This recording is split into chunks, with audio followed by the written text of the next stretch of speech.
that's really where we created our niche, was just going in and creating an incredible sales force, an incredible customer experience, and building an awesome team along the way.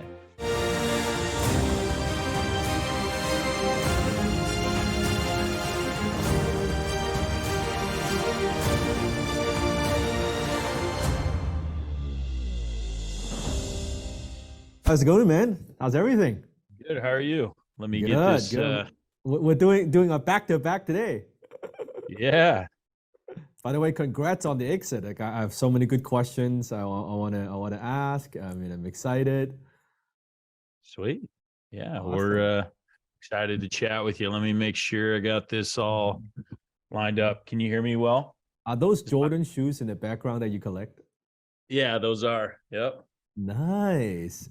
Is that the one, the original, the red and red? So White? the original, Yeah. so the red and white one, that's what's called the trophy room. It's based off of the original. Yes. I do have some original 1985s, but I don't display them. Nice. You like Jordans? I have, and I have a Jordan jersey right here, autographed. Awesome.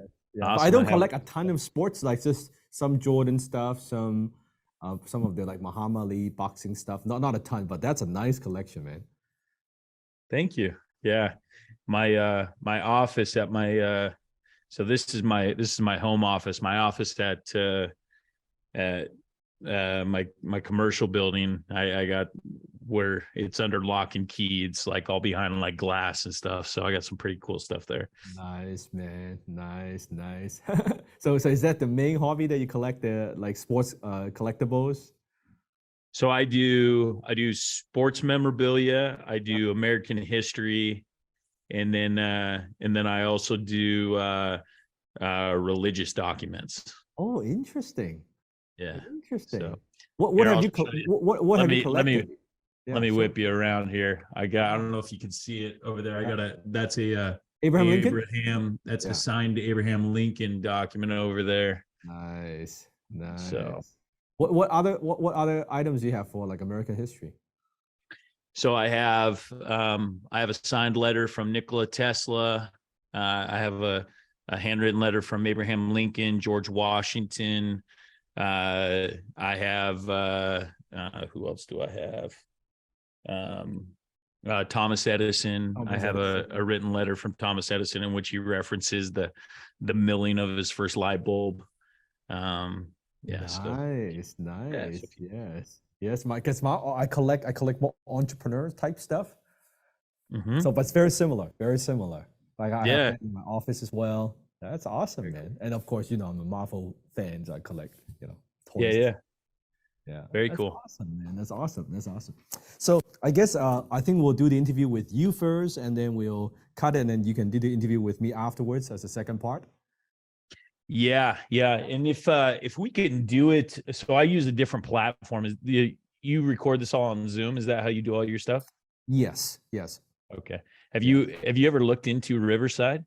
Riverside? No, I haven't. Is it better? It must be. Oh, yeah, it's better. So I used to use Zoom, but the reason why Riverside's better, it actually records on both sides and then uploads it separately, so it's a higher quality video. Oh, okay. Yeah. Well, in this case, then I guess we'll do this through Zoom, and then for your interview, we can jump on to Riverside. Cool. Yeah. Sweet. And then you can see how that is all. Yeah, and I want to see how it works and if it's better for sure. And if you need, because I have two camera with me as well. Like so if you need the XD footage, I can have my team send it to you as well. So then awesome. Yeah, that'd be great. Awesome, that'd be great. Man. Well, let me do a quick intro and we'll dive in right into it. I'm excited. Yeah, sounds good. Okay. You've done a lot of these, so you know what to do. Great. Hey, welcome to another episode of the Dan Lok Show. Now, if you follow me, you know I haven't done a show in a while. Today is a very special episode with a friend of mine. Now, just to give you a little bit of context.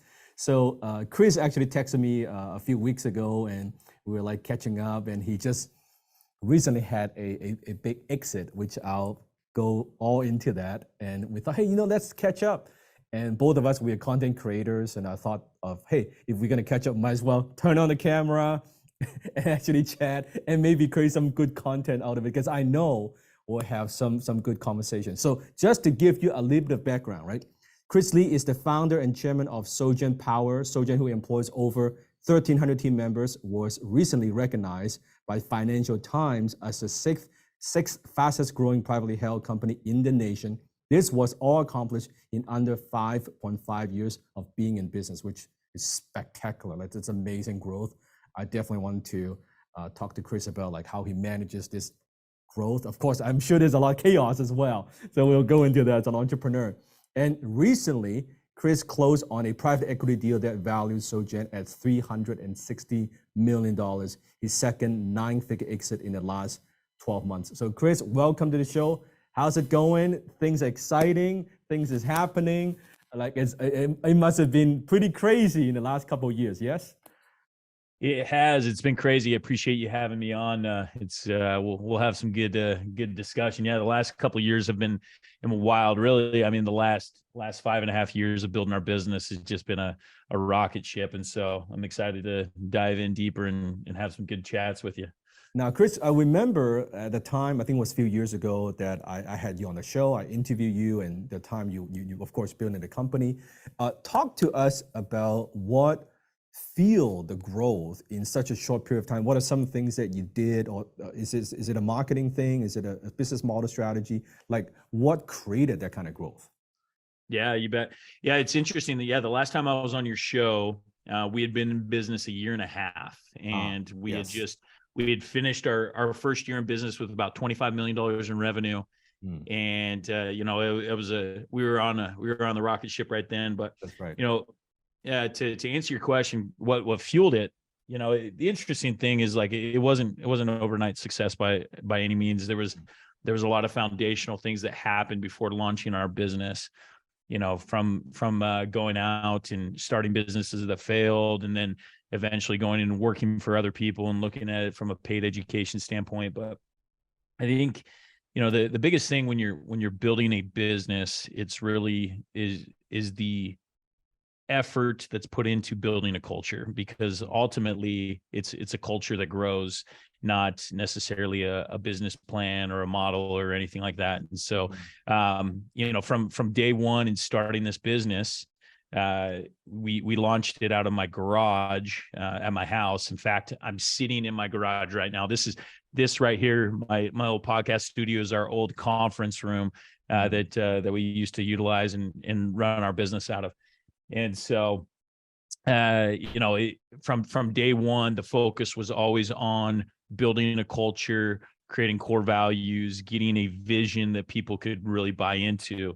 And so, when people are wondering, like, how do you go and build a business? It's build vision, build culture, bring in leaders that buy into that vision and are a lot smarter than you are, because, at the end of the day, there's no way that I could have done it on my own. And when you chose this industry, did you already know, or did you have a vision in mind? Okay, I'm going to build a substantial business within solar, or was something that you kind of stumble into and say, okay, maybe we could, like, what was your vision? Yeah, get into it. That's a great question. So I had been in the solar industry for, let's see here, almost 4 years before I decided to launch my business. So I had worked for a couple other companies. In fact, I participated in two different IPOs, different initial public offerings, one with Sunrun and one with Vivint Solar. And so I saw the massive growth potential. But when I initially started my business, it wasn't necessarily to become the largest solar provider in the US. It was, hey, we want to just own a niche that nobody else is really touching. So we went after markets that weren't your traditional solar markets, and we wanted to dominate from a standpoint that in a way that people weren't doing anywhere else. And so that was the initial vision, and then we've really grown it from there. So basically worked for other people, other companies, have a deep understanding of the industry, and you saw kind of a gap, like, hey, maybe we could craft a little niche. I guess, a blue ocean within the red ocean, right? That's exactly right. Yeah. So we saw there was a lot of companies that were fighting in the industry over certain territory, right? Yes. So in the United States, traditional solar markets are New Jersey, California, Hawaii, some of Nevada. And so we saw a lot of people competing in those. And we basically created a theory that people want to go solar regardless of how much money they're saving. And we felt that we could go and offer it in, like I said, non-traditional markets. So we went, we started right here in Washington State, where I live, which is the cheapest energy in the United States, electricity. And when you're starting a solar company, you're competing against these utility companies that are selling energy. So typically you want to go after the ones that are charging the most, because it's real easy to undercut them. And so we went after the cheapest. So where everybody else was going after the lowest hanging fruit up, we went after the very highest fruit and started working down. And that's really where we created our niche, was just going in and creating an incredible sales force, an incredible customer experience, and building an awesome team along the way. Got it. So then it's counterintuitive. It's almost contrarian thinking of, hey, everybody's going after this. No one would be thinking about this market. Hey, let's go after that market. And I'm sure within the 4 years that you were with those two companies, you've seen a lot of things. And I think when you launch, it validates, hey, there is a market here, and that fuels the growth. What were some of the, I guess, customer acquisition strategies? Like you talk about your sales team. How do you get customers? Was it like door knocking? Was it cold calling? Like what worked? Yeah. And so that's the other thing, is everybody else was in the door-to-door space. And that's the space that I came from. I understand door-to-door sales. I made a career in door-to-door sales, owning my own companies, working for other companies, really becoming a sales professional in that space. But I knew when we started our business that I didn't want that to be my niche. I wanted to go and pioneer something completely different. Yes. And so we pioneered what we referred to as digital door knocking, which was online marketing. And 5.5 years ago, the online marketing space was completely different, right? Like there was nobody else even generating leads for solar businesses 5.5 years ago. And so what I did is, before we started our business, I went and I spent $2,500 on a Facebook marketing thing. And I remember, like, it was the first amount of money that I actually spent, like that seemed significant. Up until that point, I'd only ever spent like a couple $100 on a program or whatnot. And $2,500 seemed like a lot of money to take a leap and go and learn Facebook marketing. And I was like, there was a lot of questions like, will I even get a return on investment? Is this worth my time? Is Facebook marketing even good? Right. And it was funny because the course was for drop shipping. I had seen an ad for a guy that had done $1 million in 3 months drop shipping products through Facebook marketing. And I'm like, I want to learn that. And so I went and I spent 14 hours a day for 6 weeks straight, just learning everything I could about Facebook marketing. And I started drop shipping. I just replicated everything that they were teaching in this course. And I was drop shipping flashlights and teeth whitener throughout the world.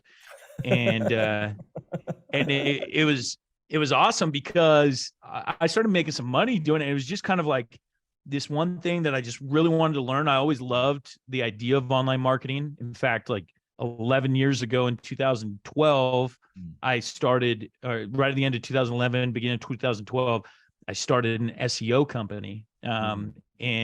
And I built that up and I sold it off. So I'd always been infatuated with some level of online marketing. And so I started drop shipping all these products, and in like my first 4 weeks, I cleared 10 grand doing just this drop shipping. And I'm like, what am I doing? Like, if I can get people interested in a $40, $50 product and sell it online through Facebook marketing, why am I not utilizing this towards solar, which I'd spent the last 4 years in? And so then I started experimenting with that. I started generating leads and I sold them to a few different companies, and people come back and were like, dude, that stuff was good. Where did you get that? And so I realized that I had created my own drug, and that people wanted. And so when we decided to start our business a couple months later, we're like, okay, we're going to pioneer this online marketing thing. And once again, nobody was doing online marketing in the solar industry. The only form of online marketing was pay-per-click, right? Like people were paying for Google ads. That was it. Yeah. So nobody was using Facebook, Instagram, YouTube, none of that. And so my theory that I built it around was like, I want to be able, I've always built teams of door knockers. Now I want to just scale myself across 10,000 screens at a time, and do it in a way where I was the authority. Yes. And, build a Chris the solar guy, right? Like everybody, the persona was Chris the solar guy of all these ads or whatnot. And we started plastering, and we started generating leads. And initially, the first couple of years, we would generate a lead, and then we would send and put a salesperson in the home. And then we realized, like, what are we doing? We could scale this way faster if we just start doing virtual. Yes. And so 6 months before COVID, right, before anybody was doing virtual sales at all in our space, we launched an inside sales team. Yes. And so then we started scaling the sales floor. And by the time COVID hit, so we started this in November. Perfect timing. Yes. Oh man, November of 2019, we launched our sales floor. So we had been in business just over 2 years, because we launched in November 2017. We launched the sales floor, and we maybe. And so we were really the pioneers in a lot of different things. We were the pioneers in the solar space, and a lot of people have copied and implemented and hacked us, or whatever you want to call it. And so we do that for 2 years. We launched the inside sales. By the time COVID hits, we've already got it scaled up to 25 team members that are on the phones selling virtually through Zoom. And then the rest of the world all of a sudden had to pivot. All these guys that were door knocking or whatnot, they're trying to figure out inside sales. We already had a leg up on everybody. And then the customers, our clientele, got trained on being comfortable buying products and doing presentations over the phone. And man, a lot of it, I give a lot of praise to God. I'm a big believer in God, and I believe that we were inspired. Some people will call it luck, some people will call it all these different things, but the timing just really worked out time and time again over the last 5.5 years that eventually got us to where we're at. Got it. I think let me just quickly kind of recap for some, because you share a lot of golden nuggets, right? If someone looks at your journey, and they might look at that, it's like, hey, Chris, you've had just amazing, basically hyper growth in just a few years. But really, you think about the very early on, the SEO experience, right? Online marketing, getting comfortable with that, and then learning how to sell door to door, door knocking, getting good at sales, and then working with the two companies, honing your industry experience, combine, because sometimes we see an overnight, quote unquote, overnight success. It's kind of like a 10-year overnight success, right? All that experience combined, now you are the right person matching up with the right opportunity that you have a deep understanding of, and feeling a need, feeling a gap that other people are not feeling, right? Not feeling that gap. And then plus everything, like with timing, with COVID, and there you go. It's very successful exit. I do want to ask then, I get it's a digital marketing, which is sometimes, I think for my audience, you disrupt a market by taking something like in the online marketing world, lead gen, Facebook, telephone sales. It's what we do all day, every day, but not necessarily in a traditional business like solar, right? When you bring something like that to a different market, suddenly it's like I always say, it's showing cavemen fire the first time. Oh, you could do Facebook ad and run what? Right? You can get people on the phone and do Zoom. What? It's such a revolutionary concept, but it's not for the people who are doing it. But in this case, you kicked ass. And I want to know then from there with the people, because I want to get into a few pieces there. So marketing is working, leads are working, inside sales. then assume that within a company, the people are growing very, very quickly. You need more people, I guess, more installers, more people doing fulfillment. How did you manage that growth? In other words, how do you attract talents and how do you retain talents? Yeah, you bet. So, the retention of talent is really just vision, right? Like if you build a vision of where you're going and there's a clear pathway to get there, people are bought in. And honestly, it doesn't matter how much money you're paying them. Mm. And so that's like key number one, right? You have to have a big enough vision that people can buy into, that they're excited about, that they see opportunity for them to grow. And so, I've always been an excellent recruiter. And in fact, the company that I worked for before we launched our business, I helped scale teams, and we scaled to 28 different locations in a period of 2 years. And so I was the vice president of human capital over there, and like we ran recruiting and whatnot. So I've always been pretty good at that. But like the retention aspect is the culture that you're creating that is more than just money, right? It's like a family, it's core values, it's Culture. doing what you said you were going to do, right? Like actually saying one thing and fulfilling on it versus just a empty promise. And so, one of the things that I learned working for another business was like how much buy-in you could get if you shared in the upside. And so one thing I did from the very beginning is I went after the best and the highest quality talent that I could even imagine. And here I am working out of my garage, and like at that point, my garage, so I have a 3,500 square foot shop that's across my driveway. And this is what I refer to as my garage. And initially only 400 of that square feet was finished. And it was like garbage, like it was junk. Right. And then we slowly built it out and kind of built it up. And here I am recruiting and getting on the phone with like some of the best talent that, guys are making $250,000 working for company X or whatever. And I'm like, hey, come and work for $40,000 a garage. year in my garage, making way less money, but potential upside. And, so I incentivized a number of people. In fact, when we exited, so we've experienced 2 exits in the last year, and our first exit, I made 11 people multimillionaires in that exit.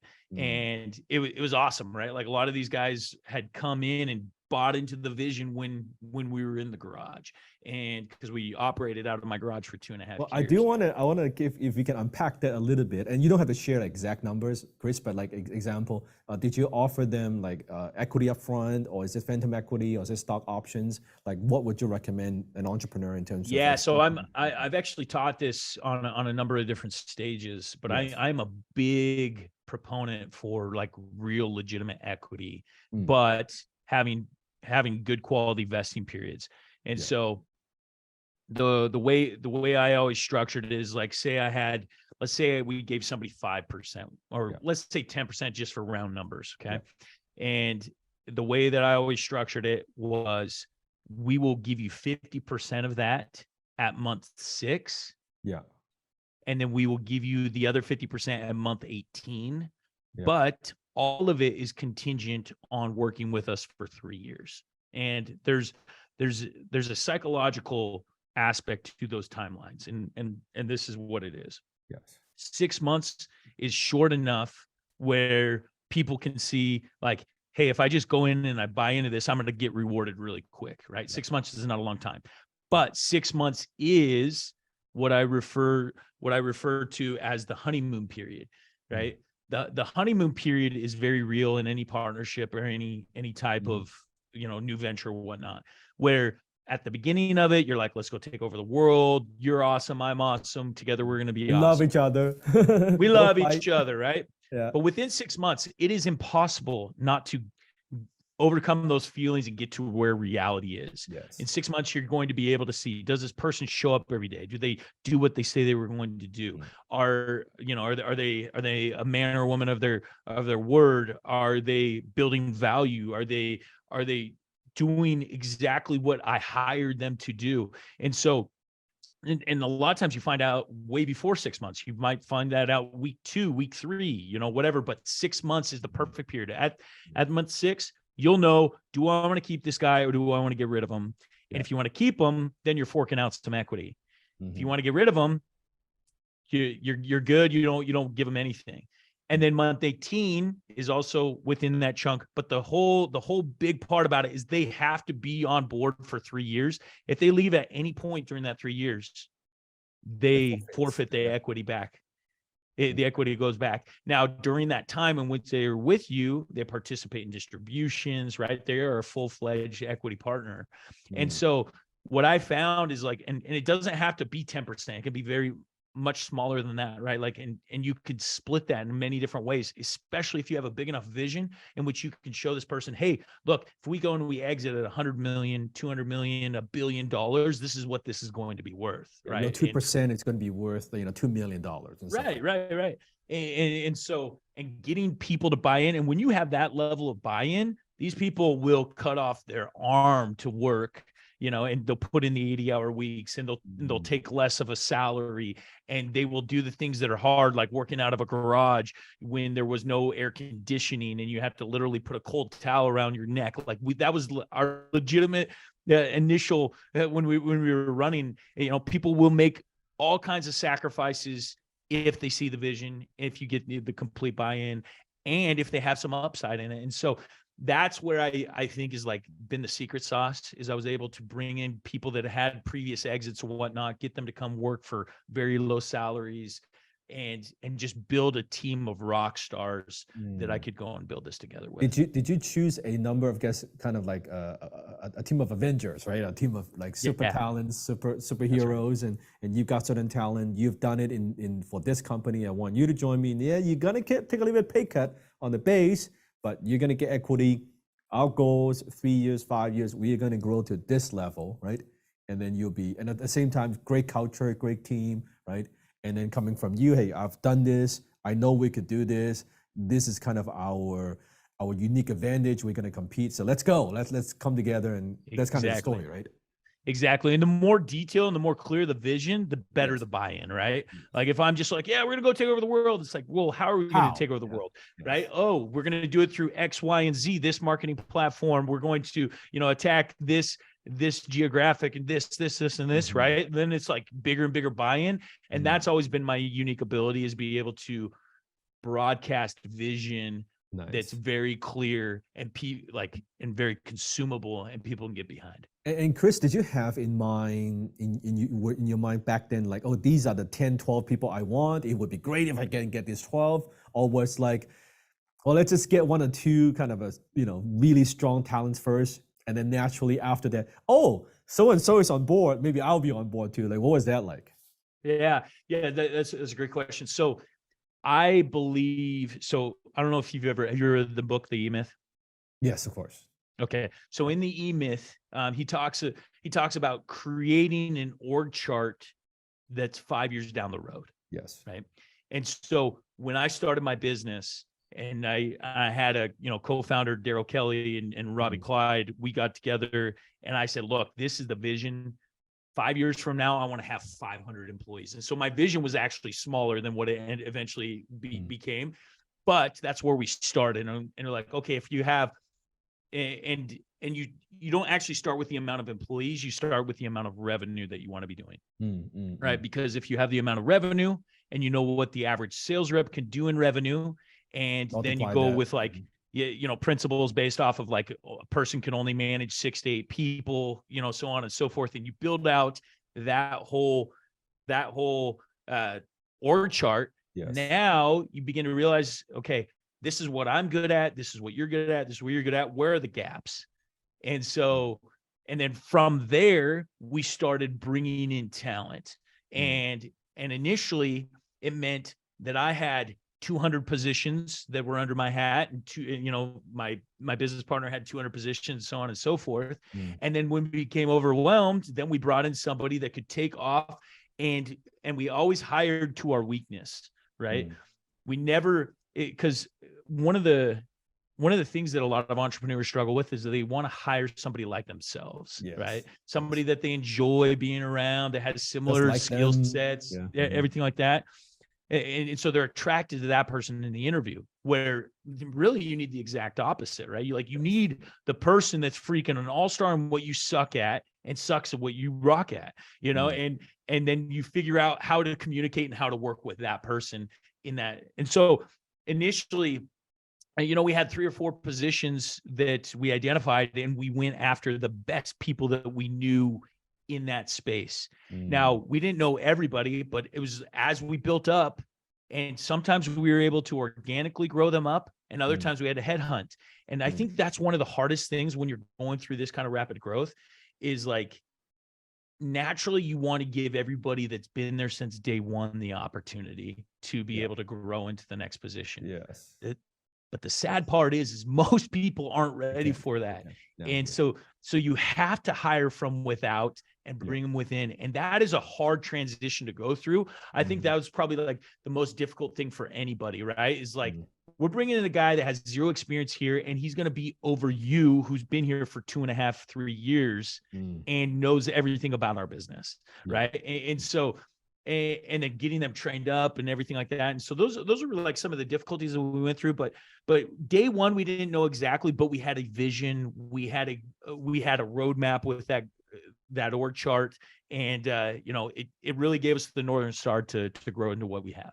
I see. And then you mentioned about your co-founder. So you're the visionary, right? You're kind of the chief people officer, right? That's what really building a team, right? You're good at it, I can tell. You've got the charisma. And then I guess your co-founder, are they like your CFO? Are they what are they responsible for? Just for our listeners or viewers, in terms of structuring the executive team, like how do you do it? Yeah. So the way that we always had, operations, finance, sales, and marketing, right? Like those are like the main 4 channels. And then I was always the CEO. So as the CEO, I was more of the visionary, the director. These guys all reported to me. And then like my co-founder, he was more operationally inclined than me, and so I always had him in that role of more operations. And then I helped push a lot more of the sales initially and whatnot, because that's where I was good at. But yeah, really, once again, you're looking for people that balance out your skill set, the yin to your yang, because if you're sharing responsibilities and doing it, like, you've got to delegate and create a division of responsibility. That is the only way that you can scale. Also, a couple like really awesome things that I learned along the way. So I held a mastermind up at my cabin, and I brought Russell Brunson and Alex Hormozi and a few guys up there. It was just a real small core group. One of the things that Russell shared with me that was really life-changing and really organizationally changing was, one, hiring off of what's called the DISC assessment, DISC, which you take an assessment and like what kind of personality you are. So that, and then 2 was communication styles through what he calls the colored hats, and then open loop and closed loop. And for those that don't know what that, just Google it, like communication styles with colored hats. Like what it allows you to do is like hold meetings and say, hey, this is a green hat meeting. Green hat means that it's just ideas. And black hat is like when you're trying to like poke holes in ideas. You don't wear the black hat. You only wear the green hat to the green hat meeting, just so that you can get good vision, good direction. And then you make sure you address to the black hat. Anyways, Russell shared that with me. He also shared the DISC assessment. Once we started assessing people that we were hiring and really seeing like what kind of personalities they fit, then we realized what kind of personalities based on the DISC assessment that we needed in different positions, different levels of management, sales, operations, everything like that. And then it became very clear just through that assessment, without even interviewing somebody, like whether or not they were going to be a good fit for the organization. Because a lot of times in an interview, you can be deceived by somebody and they think that they're good at this, but they're actually good at something completely different. So yeah, man, those were like some of the big organizational changes, things that, because I mean, scaling from 0 employees to 1,300 in 5.5 years, it's wild, right? Because we hired a whole lot more than 1,300 people. We had to fire fast and get rid of people. Yeah, the whole thing, right? And so those were just some of the organizational suggestions that were given to me by some other entrepreneurs that really helped my business. Got it. And now definitely this is very, very helpful. And I definitely want to talk a little bit about the exit is, when did you kind of think about, like I should entertain the idea you want to exit, or day one you knew that you want to get a certain like revenue, certain employees that you are going to exit? So we built this thing to sell from day -1, right? Like before, like when we were first building, I knew just my personality, because I'm a starter, right? Like I am a visionary, a driver, and everything like that. I'm not a maintainer, right? Like I'm not the guy that's going to sit in this seat and hold all the meetings and do those different things. I can do those things, but that doesn't get me excited. It doesn't, You want to build, you want to build things. Yes. You don't want I want to build. I'm a builder. And so from day one, like we knew that we wanted to build this thing to sell. And the only way that we were going to do it is like put in all the correct things in place, right? Organizationally, management, leadership. Like I would, and so one thing that I wanted to make sure was that this business was never going to be 100% dependent on me, right? And so, because that's the only way you could sell it off. If it's dependent on you, guess what? You're going to have a big contract when you sell that thing that you're going to have to work for the next 5 or 10 years, and you won't get high valuation anyway. So it wouldn't. Right.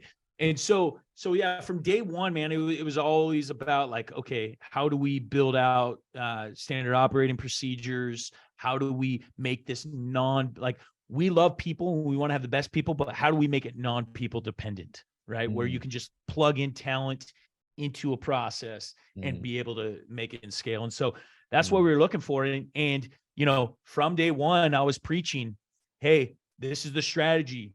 We are going to look for an exit to a private equity business somewhere along the line, in which we're going to take some chips off the table. And then from there, either IPO or sell off to a strategic partner. Right. And so that was the goal. That was the direction we were talking about at day one, 6 months in, 1 year in. So it was always like eye on the prize. Here's the big vision. This is the big goal. And it was always exciting for people to be bought into. And I think it's something that you just share something that's very critical. I think for any business owners, it doesn't really matter if you are going to sell or not, but just building your business in such a way that you could sell it someday, it forces you to be a better CEO, right? Like you said, you focus on SOP, you focus on culture. Maybe we don't sell it, but doesn't matter. Everything would be more effective, would be more efficient. You have better people, you have a better team, you will know how to delegate, because in order to sell, you have to have all these elements in place, right? Yeah, and you're exactly right. Because what most entrepreneurs find themselves in is their business is too dependent on them. Yes. Their books are trash, right? Like even if they wanted to go and raise funding or get a loan or anything else, they couldn't, just because they haven't even properly allocated expenses and revenue. Where's my receipt? Yes, exactly right. And so this is what, and so from day one, we're like, okay, we are going to do this right. So regardless if we want to sell from month 6 years, 16 years, never, right? To your point, we will always be ready. We will always be ready and be in a position to go. Now, don't get me wrong, we weren't perfect, but that was always the goal and kept us going in the right direction. And it's almost like, hey, we know in order for this to be attractive to a strategic buyer, private equity, we need all these elements, right? Let's make it put together a nice little business package with a bow tie on, a little ribbon on, like, here you go. Right. That's and right. then assume when the buyer or the PE looks at it, hey, Chris, do you have this? Yeah, we got it. Do you have this? Yeah, we got it. Do you have systems? Yeah, we got it. Oh, okay, you guys make our job so much easier to write a big check, right? That's right. Now, I do want to ask then, for after the exit, now besides we can see the Jordan shoes behind you, right? How has your personal life changed after suddenly you have this windfall of money, or has anything changed, or nothing has changed? It's interesting. Not a whole lot has changed, because money has never been the driving factor for me. and my investment portfolio is bigger, which is cool. Nice. And I have more free time and that type of thing. And, I got a few things. I got a nice watch to celebrate it. Nice. Bought my wife a really cool Mercedes Sprinter van, fully custom out. Like that was That's cool. nice. Very nice. But outside of that, like I still live in the same house. Are your kids treating you nicer? They better. You actually bring up a funny thing. So my kids, so I have 5 children. Yes. And I have told them this from day one. Oh. You will not inherit a dime. Yeah. And the reason for that, I tell them, I say, look, this is my money, not yours. And it's going to go to charity when I die. The best thing that you can take from me is my knowledge and my experience. And I'm beautiful. Because I was born and raised in a way that helped me become the man I am today, and it helped me be successful. And if I want my kids to have a similar route, like I can't just give them handouts. Right. And so, my life, I have an awesome life, right? Like great cars. I have 23 acres of farm, but like we didn't change our house. Like we're doing some upgrades on the house, right? Like making some things nicer around the home, like the renovations, those types of things. But like we didn't go out and buy a brand new house, a completely different house. Like this is where we want to put our roots down, and this is what we call home, right? And so for me, once again, the fruit or the finances isn't the goal. It's the battle on the way up. Like that's what it's all about. And I mean, it's the reason why I am now running my own podcast and do my own show. It's called The Founder. It's called The Founder Podcast, in which I talk with incredible founders that have done amazing things. Like that's exciting to me. That's the journey, the growth, everything else. Like it really isn't like what I get in return for it. Although what I get is kind of like a little bit of recognition, like, okay, a little chink, or a little medal, okay, now what's next? And now at the podcast, as we kind of text back and forth, is your passion project, right? And I'm sure, I guarantee, before you know it, you're going to be in the next business, building the next big thing, right? Because otherwise you're like, okay, I'm sitting around the house, I got to do something here, man. Like it's natural, right? What's your plan? Yeah, that's great. Great question. So right now I just want to put value into the universe as far as like with my podcast. I just want, I love Alex Hormozi's plan. So Alex has been a good friend of mine for the last 4 or 5 years, and he exited his business. And then what he's doing right now with acquisition.com is absolutely phenomenal. He puts out all of his content 100% free, right? Yes. He's building and he has built a following on YouTube from zero to in 1 year time, he's built it from like 0 to 1.4 million because of so much value that he's creating. And in return, people are just begging for more, right? Like and so now he's got just this portfolio of people that want him to come in and be a part of their business. And I look at my direction being the same way. Like I'm just going to put value out, and if I get something in return, great. Like, but for me, like the value creation is what life is all about, to be a creator. Yes. And so that's really the plan. And the funny thing is, and a lot of entrepreneurs realize this, like when you're not desperate, when you don't really need anything, that's when you get the most. Like you just keep getting rewarded. Like, hey, I don't need this. And then you get more, and then you get more back. You're like, stop it. So, I mean, that's kind of where I'm at with my career. I love investing. I love building businesses. So I plan on to sit on boards and advise and invest and do capital raises, like, because those are things that I'm really passionate about. I built a real estate portfolio over the last 12 years that I'm really passionate about. Like that's the direction. Nice. And during the growth for the company, did you raise capital, or was it bootstrapping? What was that like? 100% bootstrapped. That's like what we I thought, ran this. Knowing you. So I started my first business in 2008, and I raised money. I raised $1.2 million to seed capital from people that I knew. We went big, like we started spending it and like all this stuff. And we ended up going bankrupt 2 years later, right? Like lost everything in the economic crash and made some poor decisions and just all these terrible things. And the lesson I learned from that is just like, when it's not my money, I am way like, I don't put as much care towards it, and so I knew that the next business I was going to do, I was going to think big, but I was going to I was only going to spend money on the things that made us look more professional, right? So our marketing, our everything else, but like our building, we're going to run it out of my garage, right? Our, we're going to bootstrap the crap out of this thing. Yes. And so yeah, man, we never took any money along the way. It wasn't until we did our first private equity exits that that your money equity, came in and your we shares took it didn't get diluted. So by the time you exit, you had the most, right? What's that? So I missed the your question. shares didn't get diluted, which is great. So by the time you exit, you just basically your team, right? Yeah, exactly. Yeah. So we didn't give up anything to investors, which was phenomenal. And so, when we took private equity money, it wasn't to invest in the business. It was to take money off the table. And all of my shareholders that had been with the business, that were operating in the business, like I said, I had 11 guys that were made multimillionaires in that first transaction. Yes. And are they still going to be actively you running the business, or like what was the structure? Yeah. So over the last, so we did our first transaction just over a year ago. And then we did another transaction in January.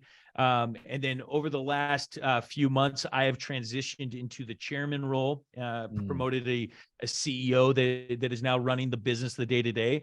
And so for me, I still have some equity in the business, some tied to that upside, hoping that, one day we either do an IPO or whatever it is, but I am away from the day to day, and now I just run the board, hold monthly board meetings, make sure that we're on track from a vision standpoint. It's really pretty awesome. And one thing I do want to ask, before we go, and that is like your family, because I think entrepreneurs having a spouse that is very supportive. Because when we are building the business, I mean, we work long hours, there's no vacation, and we're just grinding, right? For most of us, for that period of time. How do you, I guess, like, how does your wife, how is she an important kind of role, like play an important role in your business career? How do you guys manage on the relationship side? Also the five children, like how do you manage that as a father, as a husband? Yeah. So for me, the reason why it has worked is because I chose to be a family man first and an entrepreneur second. Right. So me and my wife, we got married when I was 21 and she was 20 years old. And so we've been married. It'll be 18 years this fall. Congratulations. And when we got married, I had $1,000 in my bank account. Yes. I drove a 1991 Ford Thunderbird, which was worth $1,000. Yeah. And I owed a guy $1,000 for that Ford Thunderbird. So literally my net worth was zero. Yeah. And, all my money that I had went to buying my wife a diamond ring. And I had a vision and a dream that we were going to go and build something awesome together. And so, there's something that's magical when a woman believes in you when you're worth nothing. Right. And so, and that's really hard. Like once you go and build a business, to get a woman that is going to believe in you when you're worth nothing. Right. Like, and so she has been by my side ever since day one. And we, like I said, we chose to build a family and have kids right away. My oldest is 16 years old, and then build a business around that. And so that priority has really been so important to me in running a successful business, because I choose my family first and my business second. And then when I have to put the emphasis on my family, on my business, my family's there to support. And they know that like different seasons and times are going to require those late nights and those long days and everything else. And they're supportive. And my wife, she grew up on a farm, and there's just something different about a woman that grew up working on a farm, doing hard things and like just with the expectation that the man is going to put in long hours and long days. And so she's been awesome. Like, she's supported me throughout our marriage. We've moved 14 different times. Wow. You know, as we've chased my different entrepreneur dreams and passions, and we've been through up and down. Like, we filed bankruptcy together. It was absolutely terrible. Her dad was a $1 million investor into my first business that we lost everything. Like, Wow. so she was there and like still had me by my side, and she was there by my side when we paid him back. And, you know, she like, so it's been this awesome, amazing ride. And like, but like for me, if I put God first, then my family, and then the Family, business, like business. everything else works out. And like, yeah, man. And so throughout like building Soulgen, one thing that I was always religious about was every Friday night, I'd take my wife on a date every Oh, Friday night, nice. no matter what's going on. We drop everything, we go out, we spend time one-on-one. And sometimes she was like, I don't really want to, or whatever. She was busy, she had stuff. I'm like, no, like, this is non-negotiable. This is how we build a relationship. We've got to put in Mm, time even when we don't mm, feel like it. mm. And, you know, and it was doing the dishes and helping with the kids and doing the things, like choosing to love my wife as a verb rather than a feeling. Mm. Right. And just being committed to that relationship has reciprocated in her support in helping me build my business. And I'd say is absolutely imperative to the success that I've had. That's wonderful. And I am guessing that, of course, your wife grew up in a farm and she's like a simple woman that's like appreciated simple things in life. And now even with this much wealth and fortune for her, it's like, oh, okay, it's same, you know, it's not a big deal. Probably she doesn't need a whole lot to be fulfilled and happy. You know, she has you, she has the kids and everything else. And that's a wonderful relationship. That truly is a wonderful relationship. So Yeah, that's awesome. congratulations. Thank you. Thank you. Yes. Then, Chris, one last question is for our listeners or for our viewers. Maybe they have the aspiration to build a business and then exit, right? Like what you have done, or maybe they just happy with, hey, you know, I'm happy with a decent business, maybe doing a few $1 million a year, nothing too crazy. I'm not thinking of selling to a private equity, things like that. What are maybe 2 or 3 things, which you've dropped some golden nuggets already, like 2 or 3 things that are some of the most important lessons if you could go back and communicate to your younger self, right? Who's kind of getting started, a younger, you know, Chris Lee, what would you say to him? I would say be more patient. You know, like I was very impatient from the early on. Like, I wanted to be an entrepreneur. I wanted to go and start a business. And granted, like, a lot of those things have taught me a lot, right? Because I started a bunch of different businesses and Mm, failed drastically, like, mm, over the years, until finally, you know, and I learned and grew and everything. But man, there is a lot of education that you can get from working with somebody that is having success. And I would say Amen. the Yeah, best thing you could do is go and find a mentor that's doing it right, and yeah. go and work for them. Heck, go even volunteer for them. Go do it for free. Like, get paid education or free educate, whatever. Like, go and work for somebody else. Because I didn't realize that until later in my career. So I had started several businesses and just kind of had some mediocre success. I finally went to go work for somebody else for 4 years because I knew there was things that I needed to learn that I was not learning from starting businesses. Yeah. And so I went and found mentors that were doing it bigger and better than me. I worked under them. I was a part, like, saw what they were doing. I took risk on their dime, not on my Mhm. own, and really just learned some amazing things. And that's when I was able to participate in 2 different IPOs, was Mm, working for other organizations over a period of 4 years. mm. And then and only then, like, after I'd Then you had the start. patience and worked and got the education, then I was ready to go and build something great. And so I just say, like, what I like to call aggressively patient, right? Mm, Be aggressive in what you're doing, but patient that you don't need to see the results right now, right? mm. Results Nice. are not the reason for the work, right? Like, Journey is the you journey. eventually will hit that. You just got to be aggressively patient in what you're currently doing right now. I like that. I like that. And I think now, especially social media, it's like there's this culture, right? You can see, oh man, you know, you shouldn't have a job. You don't want a job. I mean, jobs are no good. But man, you're getting paid to learn, right? You either learn from Yeah. your own mistakes or other people's mistakes, right? So Yeah. nothing wrong with You, that. you know, it's interesting. I had Grant Cardone on my show, Mm, and I asked Grant, I said, hey, what advice would you give to a young entrepreneur that's thinking about starting their business? He said, and I love this. He said, don't start your own business. I'm like, wait, mm, what? He's like, don't start your own business. He's like, there are so many entrepreneurs out there having so much success, but they aren't willing to scale because they're just kind of old and tired and mm, everything else. And they want somebody that's young and hungry like you that can come in and add upside, and you can figure out how you can participate in that upside by mm. using their platform. And I Yes. thought that was just incredible advice, right? Like Yeah.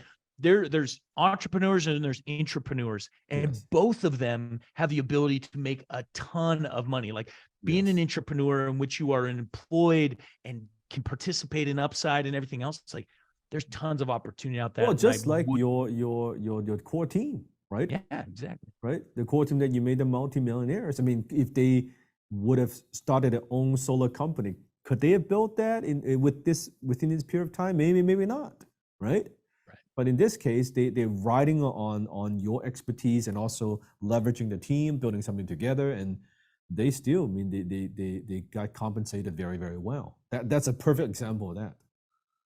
Yeah, Right? you're exactly right. And you know, the stuff that we hear about on social media, these tech entrepreneurs that build these like multi-million-dollar things like early in their 20s, like those are the exceptions to the rule. Exceptions, Those yeah. aren't the rule, right? Yeah. Most successful entrepreneurs aren't launching something until in their 40s and 50s. Like Yes. that's the reality. Like Michael Bloomberg, he got fired from his job at age 39 and didn't start his wealth building creation until he was in his 40s, Yeah. right? Like And then this became billionaire. multi-billionaire, Yeah. like that is more of the rule than anything else. Yes, yes. Oh, of course, right? The ones who are in the 20s when they bombed and screwed up, you don't hear that news, right? You don't hear those stories 'cause it's not that exciting. Right. You only hear the good ones, right? I love it. That's right. Chris, for our audience, if they want to, I have to ask this question. Have you ever thought about writing a book? Yes, I have. And in fact, I wrote a book Oh, two and a half years ago, and I turned it over. So I wrote a good portion of it, turned it over to a ghostwriter, and they sent it back. And so much of my voice was taken out of it. not It you anymore. Yeah. depressed me, and I never published it. Mm, So, but yes, I am planning on writing a book that is part of my value creation that I just want to give the world. If it makes me some money, nice. great. If Nice. not, no big deal. Nice. But yes, I plan on writing. And now also with the exit, you probably have a lot of new materials. You can make the book even better, right? Absolutely. That's great. So for audience, if they want to get in touch with you, they want to follow your podcast, the new podcast, what's the best way to do that? Yeah. So on all social media platforms, I'm at Chris Lee QB, like quarterback.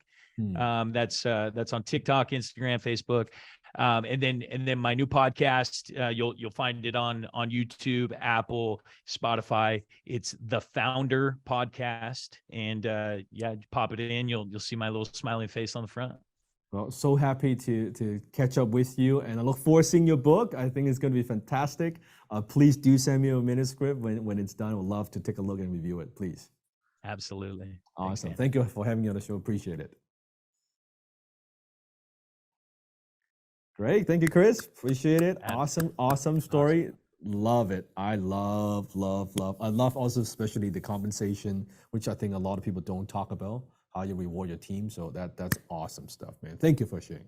I appreciate it. Yeah, you bet. I appreciate that.